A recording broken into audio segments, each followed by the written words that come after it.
हमारे सहयोगी जो हैं वो इस वक्त हमारे साथ जुड़ रहे हैं ये समझने के लिए कि उनके राज्यों में जहां पर विपक्षी दल प्रमुख हैं या जहां पर इस तरह की सुबुगाहट है कि भाई किसी तरह का इस तरह का खेल हो सकता है, तो एक एक करके अपने सारे सहयोगियों के पास जाते हैं। राजीव रंजन दिल्ली से इस वक्त हमारे साथ जुड़ रहे हैं।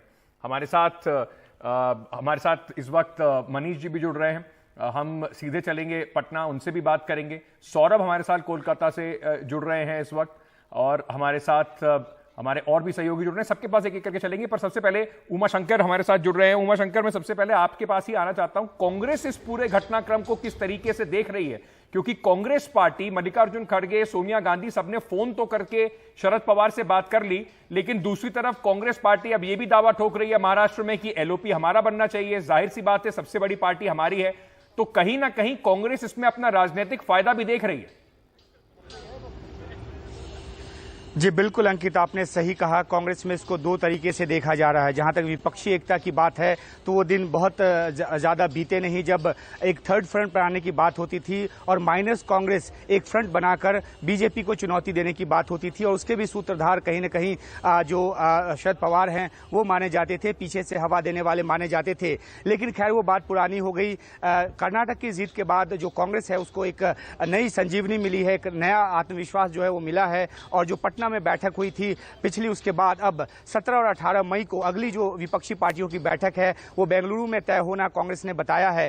कांग्रेस ये जिम्मेदारी समझती है कि कांग्रेस जो है विपक्षी पार्टियों को, तमाम लाइक माइंडेड विपक्षी पार्टियों को साथ लेकर चले। लेकिन जो बदली हुई परिस्थिति है, जिस तरीके से एनसीपी में टूट हुई है, वो महाराष्ट्र में कहीं ना कहीं कांग्रेस के लिए एक संजीवनी का भी काम करेगी। क्योंकि कांग्रेस का ये मानना रहा है कि जो भी क्षेत्रीय दल या ज्यादातर क्षेत्रीय दल का जो विकास हुआ है, विस्तार हुआ है, वो कांग्रेस की कीमत पर हुआ है। और ऐसे में अगर कोई पार्टी कमजोर होती है, क्षेत्रीय पार्टी कमजोर होती है, तो कांग्रेस को वहां रीगेन करने का मौका मिलेगा। ये एक सूरत हाल है। दूसरी बात जिसका जिक्र आपने किया कि बिहार में भी इस तरह का खेल हो सकता है जिसमें जेडीयू को नुकसान उठाना पड़े, तो वहां पे भी कांग्रेस, जो कि जमीन पे बिल्कुल नजर नहीं आती, जब चुनाव होता है तो 1 या 2 सीट जीतकर वो आती है, तो ऐसे में कांग्रेस को वहां पे भी रीगेन करने का मौका मिलेगा। इस तरह की सोच भी कांग्रेस पार्टी के भीतर है। लेकिन जहां तक अभी मौजूदा परिस्थिति में विपक्षी एकता की बात है तो कांग्रेस पहली बैठक को काफी सक्सेसफुल बता रही है। हालांकि हमने देखा आम आदमी पार्टी का क्या रुख रहा, कैसे प्रेस कॉन्फ्रेंस से वो दूर रही। लेकिन अब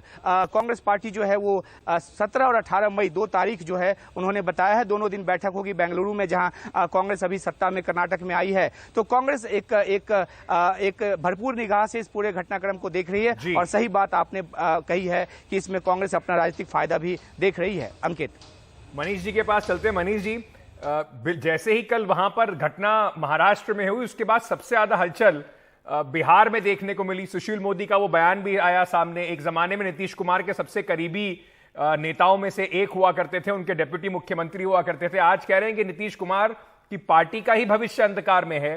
तो क्या डर है इस तरह का जेडीयू में? उसको लेकर कुछ कवायद भी शुरू की है उन्होंने, कुछ बचने बचाने की?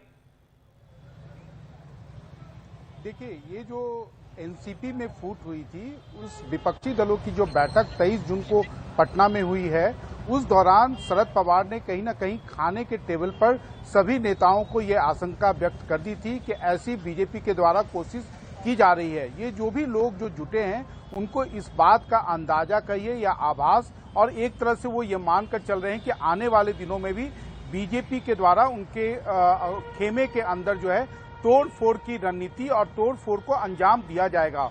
और यही एक कारण रहा है कि पिछले 5 दिनों के दौरान नीतीश कुमार ने पहले 3 दिनों तक अपने सारे विधायकों को एक एक कर बुलाकर उनके साथ बैठकें की, और उसके बाद उन्होंने शनिवार और रविवार 2 दिनों तक जो है हर सांसद को बुलाया और उनसे बातचीत की, क्योंकि उनका कहना था कि पिछले 1.5 महीनों से वो चूंकि इस बैठक के आयोजन में ज्यादा व्यस्त थे, इस कारण वो विधायकों से मिल नहीं पा रहे थे, और अब वो विधायकों से मिल रहे हैं।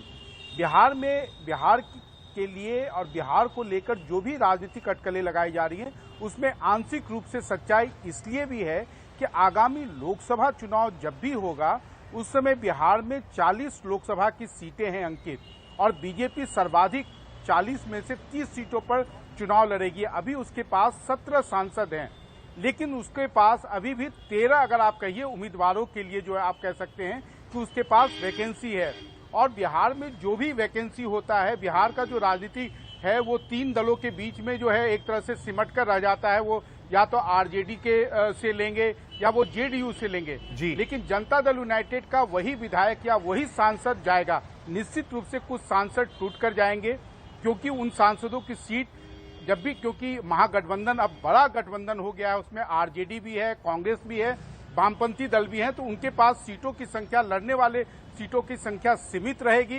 वैसे में जो लोग लोकसभा चुनाव लड़ना चाहते हैं या अपनी सीट बरकरार रखना चाहते हैं उनके लिए बीजेपी ही एक बेहतर विकल्प होगा। लेकिन ये जो तोड़फोड़ का जो पूरा खेल है वो जनवरी फरवरी तक ही होगा, क्योंकि अगर आज कोई विधायक अगर टूटता है तो उसकी एक जो कुछ घंटों के अंदर उसकी सदस्यता चली जाएगी और कोई भी विधायक ये नहीं चाहेगा कि उसकी सदस्यता चली जाए।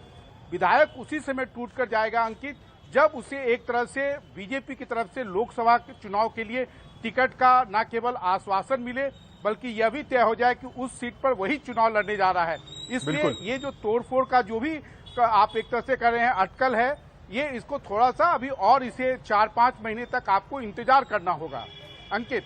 यानी कि मनीष जी 4-5 महीने तक सुशील मोदी ऐसे ही बयान देते रहेंगे और उस पर हम लोग ऐसे ही चर्चा करते रहेंगे, जैसा आप बता रहे हैं कि इसमें थोड़ा अभी समय लगेगा क्योंकि कोई भी विधायक नहीं चाहेगा कि उसकी सदस्यता चली जाए। बड़ा जरूरी इंपॉर्टेंट पॉइंट मनीष जी ने ये उठाया है। लेकिन निहाल के पास चलते हैं, बेंगलुरु में है, राजीव जी भी हमारे साथ हैं। राजीव जी आपके पास। निहाल, एक बड़ा इंटरेस्टिंग बयान मैंने देखा, ये बार बार बात हो रही थी, कई सारे नेता कह रहे हैं कि कांग्रेस को जो महाराष्ट्र में हुआ है उससे सीख लेनी चाहिए। कोई एकनाथ शिंदे या अजीत पवार कांग्रेस में भी ना हो जाए, ऐसा इशारा करते हुए वहां पर भी नजर आ रहे हैं बेंगलुरु में।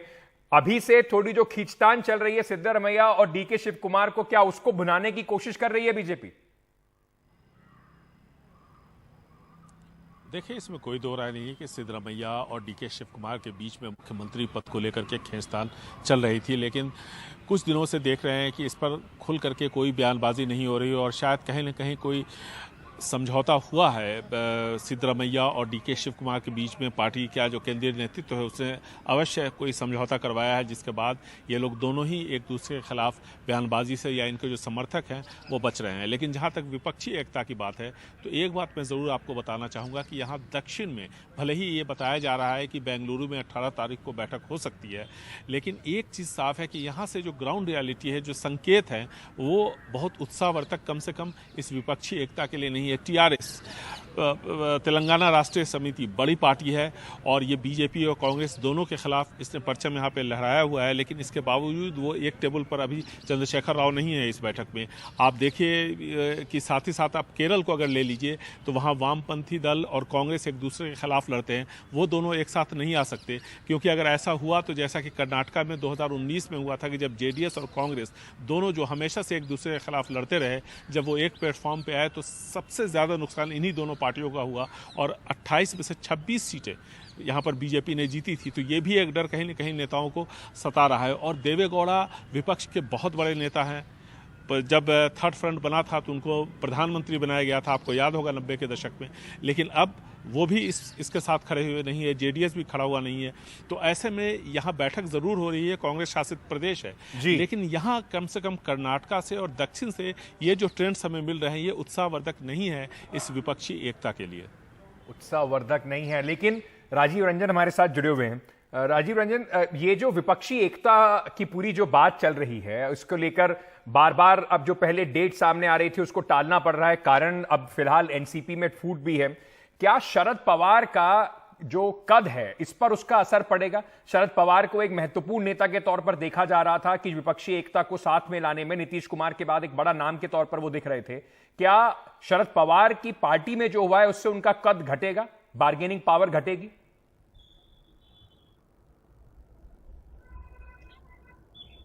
बिल्कुल कह सकते हैं कि बार्गेनिंग पावर घटेगी, लेकिन जो शरद पवार का जो अपना अनुभव है, उनका जो कद है वो बहुत बड़ा है। और सबसे बड़ी बात है कि उनके संबंध जो है जितने भी पॉलिटिकल पार्टी हैं, चाहे पक्ष की बात करें विपक्ष की बात करें, सब में उनका एक सम्मान है और सबसे उनके निजी रिश्ते हैं। और उन निजी रिश्ते का असर जो है कह सकते हैं कि इस मीटिंग पर कितना पड़ेगा ये तो बात की बात है, लेकिन उनके अंदर जो पार्टी के अंदर जो फूट पड़ी है उसका असर जरूर उनके कद पर पड़ेगा। जिस तरह से शरद पवार की बात सुनी जाती थी संभवतः अब उतनी नहीं सुनी जाएगी, लेकिन जो उनका जो अपना कद है, राजनीतिक जो अनुभव है, उसका जो है जो फायदा उनको जरूर मिलेगा।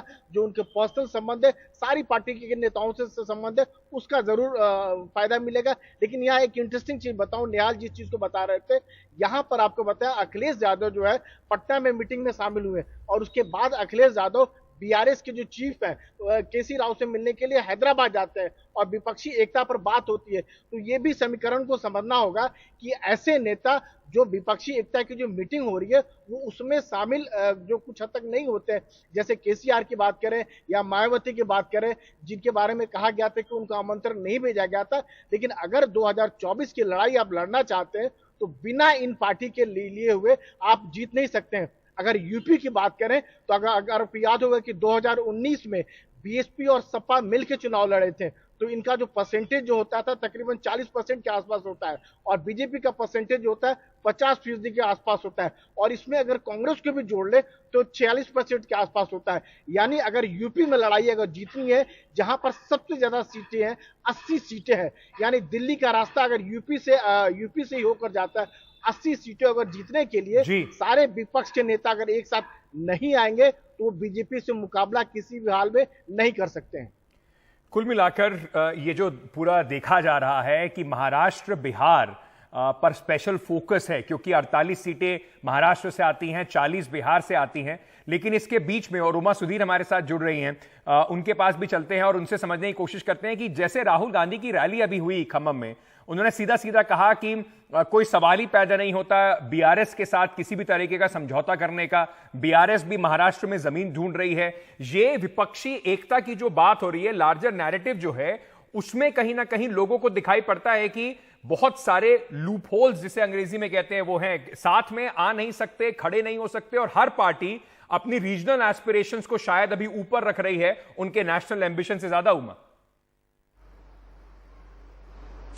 बिल्कुल, क्योंकि पहला जो पड़ाव है, पहला जो चैलेंज है वो उनके लिए स्टेट इलेक्शन है, जो अभी इस साल के आखिर के पहले होगा। नवंबर दिसंबर में तेलंगाना के चुनाव हो जाएंगे और जाहिर है कि तब तक कांग्रेस और बीआरएस एक साथ नहीं दिख सकते हैं, क्योंकि यहाँ पे एक तरह से स्ट्रेट फाइट है। पहले हम कह रहे थे कि ये त्रिकोणा हो सकता है, बीजेपी भी उसमें शामिल हो सकता है इस फाइट में, लेकिन लग ही रहा है कि बीआरएस और कांग्रेस के बीच सीधी टक्कर होगी तेलंगाना में। और यही वजह है कि कांग्रेस ने पब्लिकली भी ये कह दिया कि हमने कहा कि बीआरएस को नहीं बुलाया जाना चाहिए अपोजिशन मीटिंग ने, और बीआरएस अपनी तरफ से कह रहा है कि हम ऐसे किसी भी फॉर्मेशन में नहीं रह सकते जिसमें कांग्रेस है।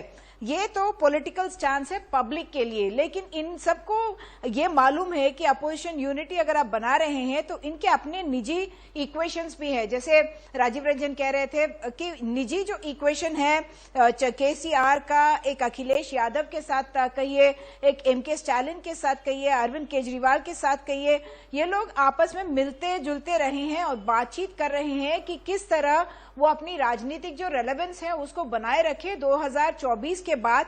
हालांकि केसीआर का एक तरह से फॉल आउट हो गया शरद पवार के साथ, क्योंकि उनकी जो पार्टी है उसने काफी एक इनरोड्स किया है महाराष्ट्र में, एक शक्ति प्रदर्शन की भी के वहां करने की कोशिश की है, और यही वजह है कि शरद पवार ने बीआरएस को बीजेपी का बी टीम बताया। लेकिन अब जो बदलती जो राजनीतिक जो पिक्चर है उसमें कुछ भी हो सकता है, कोई भी किसी के साथ आ सकता है। लेकिन अब के लिए अपोजिशन यूनिटी के डेट्स एक तरफ अनाउंस होते हैं कि 17-18 को होंगे और अखिलेश यादव एक स्पेशल चार्टर्ड फ्लाइट लेके आते हैं यहाँ केसीआर से मिलने। जाहिर है कि ये जो मुद्दे अपोजिशन पार्टीज के सामने हैं वो जरूर डिस्कस हुए हैं और आगे की स्ट्रैटेजी भी डिस्कस हुई है, और अगर साथ में वो पब्लिक में रहना चाहते हैं या प्राइवेट में डिस्कस करके अपना स्ट्रैटेजी बनाना चाहते हैं, एक साथ स्ट्रैटेजी तो वो बना रहे हैं, ये तो बहुत साफ है। दूसरी बात, यहाँ पे आप समझ सकते हैं कि तेलंगाना में सिर्फ 17 लोकसभा सीट्स हैं, लेकिन जो केसीआर का जो व्यक्तित्व है और उनकी जो डीप पॉकेट्स हैं वो भी बहुत काम आएंगी इलेक्शन स्ट्रैटेजीज बनाने में। बिल्कुल, बहुत, और शायद इसी वजह से कई बार ये बात कही भी जाती है कि विपक्षी दलों की मीटिंग जो है एकता से पहले मीडिया को ज्यादा जल्दी है कि विपक्षी दल सामने आए, अपना कैंडिडेट जाहिर करें। शायद दिसंबर तक रुकना पड़ेगा। कांग्रेस भी इस बात का इंतजार करेगी कि उनके 3 प्रमुख राज्य हैं जहां पर उन्हें चुनाव, 4 प्रमुख राज्य हैं तेलंगाना मिला के जहां उन्हें चुनाव लड़ना है, उसके रिजल्ट्स के बाद ये शायद ढंग से तय हो पाएगा कि किसके हाथ में कितनी ताकत है। सौरभ, ममता बनर्जी की पार्टी में हमने देखा था पिछले चुनाव से पहले टूट फूट हुई, शुवेंदु अधिकारी उधर चले गए, कई सारे लोग इधर से उधर हुए, टीएमसी बड़ी भारी बहुमत से विधानसभा चुनाव जीती और उसके बाद कई लोगों ने वापसी भी की। लेकिन कुल मिला के सौरभ, क्या यह डर टीएमसी को भी सता रहा है कि जिस तरीके का खेल चल रहा है महाराष्ट्र में, क्योंकि बंगाल में भी काफी सारी लोकसभा की सीटें हैं, ऐसा उनके साथ भी हो सकता है? देखिए, डर तो हर पार्टी को है, क्योंकि हर ऑपोजिशन पार्टी का ये कंप्लेंट रहा है कि बीजेपी वॉशिंग मशीन है। और अगर आप कल की बात करें तो ट्विटर की हम बात करें जहां पे बयानबाजी होता है, तो वहां जब जयराम रमेश कहते हैं कि बीजेपी का वॉशिंग मशीन मुंबई में रीस्टार्ट हो गया और ऑपोजिशन यूनिटी पर ऑब्ituary लिखे जा रहे थे, लेकिन जो लोग ये ऑब्ituary लिखते थे उनको दुखी होना पड़ेगा।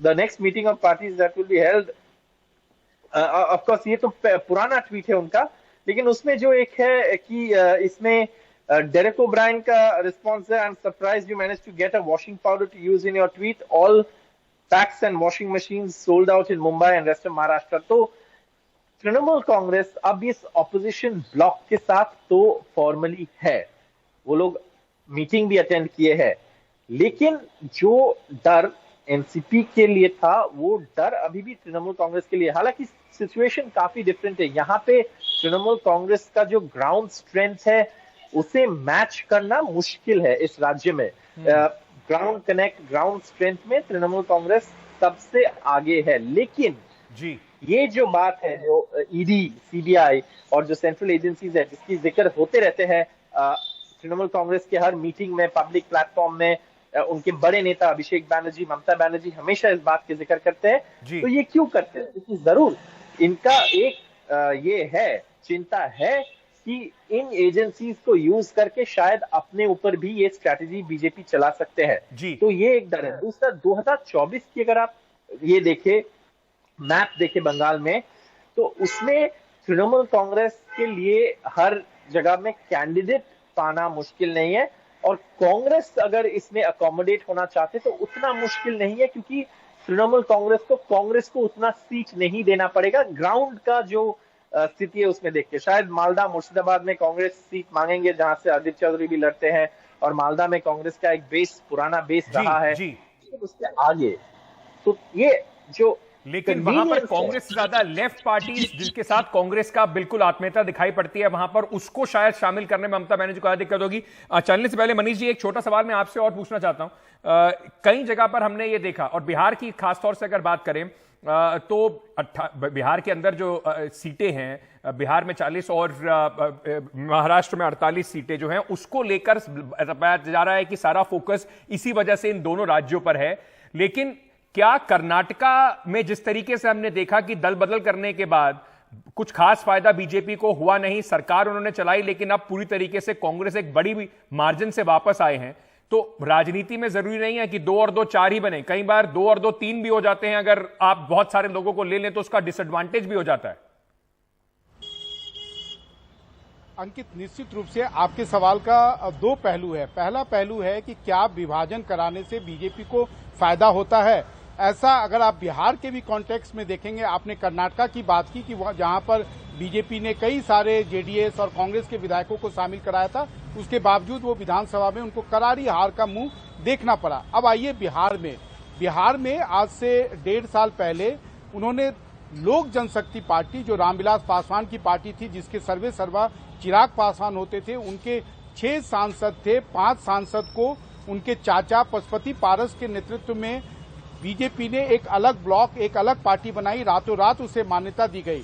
लेकिन उसके बाद की सच्चाई क्या रही कि चिराग पासवान जमीन पर उतर गए। जैसा कि शरद पवार आज लोगों के बीच में है, उसी तरीके से उन्होंने अपने वोटरों को, अपने जो उनका आधारभूत वोट था उसको लामबंद रखा, और उसका नतीजा यह निकला कि बिहार में जब 2 उपचुनाव हुए तो बीजेपी को जब लगा कि उनके चाचा से काम नहीं चलेगा, तो उन्होंने उनके चाचा को मना कर दिया कि आप प्रचार के लिए नहीं आए।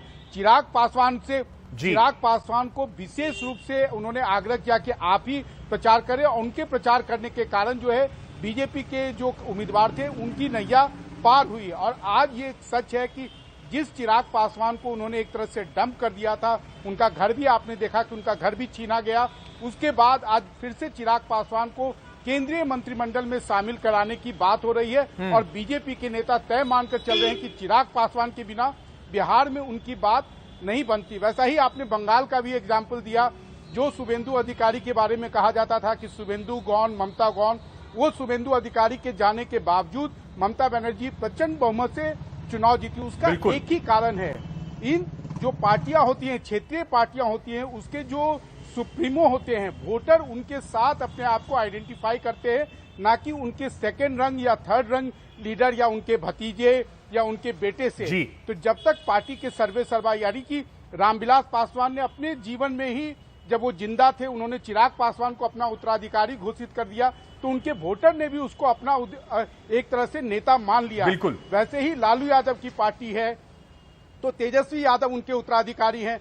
नीतीश कुमार की पार्टी में यह सच है कि नीतीश कुमार ने अपना उत्तराधिकारी किसी को नहीं बनाया है, लेकिन नीतीश कुमार का जो अपना अति पिछड़ा वोटर है, जिस पर बीजेपी एक तरह से टकटकी लगाए बैठी है, वो जहां भी नीतीश कुमार जाते हैं, जिसके साथ भी उनका एक तरह से राजनीतिक संबंध होता है, एक तरह गठबंधन होता है, उसी के साथ वो अति पिछड़ा वोटर और खासकर बिहार की महिला वोटर वही जाके वोट गिराती है। बहुत महत्वपूर्ण हम ये चर्चा जो हम लोग कर रहे थे, और वही हमारे सारे सहयोगी जो बहुत पैनी नजर रखते हैं अपने अपने राज्यों पर, पार्टियों पर। एक बात बिल्कुल स्पष्ट है, जैसे कुल मिला के आप समझें कि शायद एकनाथ शिंदे के होने के बावजूद, मेजॉरिटी होने के बावजूद, अजीत पवार को लाने की जरूरत इसलिए पड़ी कि एकनाथ शिंदे से वो फायदा बीजेपी को जमीन पे होता दिखाई नहीं पड़ रहा था। जैसे मनीष जी कह रहे थे, कई बार राजनीति में ऐसा होता है कि 2 और 2 5 भी बन जाते हैं और 2 और 2 3 भी बन जाते हैं। तो अब देखना होगा कि महाराष्ट्र में जो हुआ है वो आंकड़ा कहां जाके बैठता है। आप सभी का बहुत बहुत शुक्रिया हमारे साथ जुड़ने के लिए।